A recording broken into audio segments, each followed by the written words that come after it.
The reason why Domino's stopped using the Noid as their mascot is way more dark and depressing than you think. So the Noid was created to become Domino's new mascot in 1986, and some would describe him as being a little rabbit guy.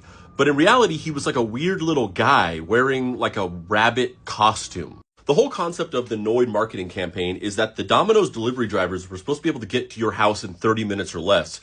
And the Noid was like this little gremlin type guy who was trying to stop them from getting to your house.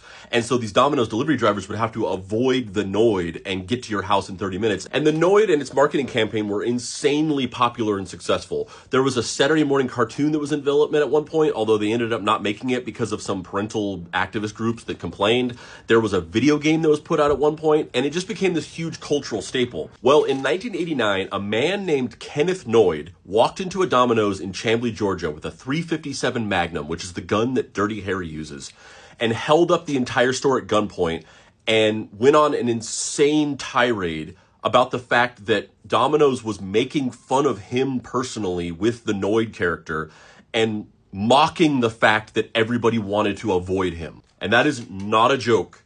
This was a deeply mentally ill man who walked into this Domino's based on paranoid delusions that the Noid campaign was directly making fun of him for being like a loner. This was a tense 5-hour hostage situation where he held these people at gunpoint and demanded to the police as they started to show up that they give him $100,000 and a getaway car. Police tried to reason with Kenneth, but unfortunately, as I said before, he was deeply mentally ill and clearly going through some kind of mental episode, and he would not relent. And again, I will say this is not a joke.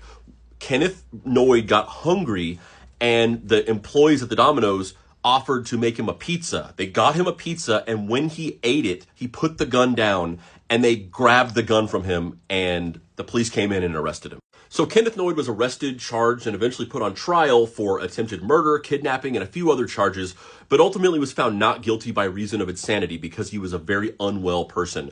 But he still ended up spending the rest of his life in a mental institution and died in 1995. Now, despite the fact that this was an isolated incident orchestrated by a clearly mentally ill man, Domino's apparently felt like it was a little bit too much bad press for them, and they ultimately decided to kill the mascot because of this, and they got rid of the Noid in that following year. And we didn't see the Noid again until 2021, whenever they briefly brought him back for a small marketing campaign where they were advertising these automated Domino's delivery cars, and they depicted the Noid trying to break them down and the car, avoiding the Noid. And now in 2025, Domino's is apparently preparing to bring back the Noid full time as their mascot. So we'll see how that goes.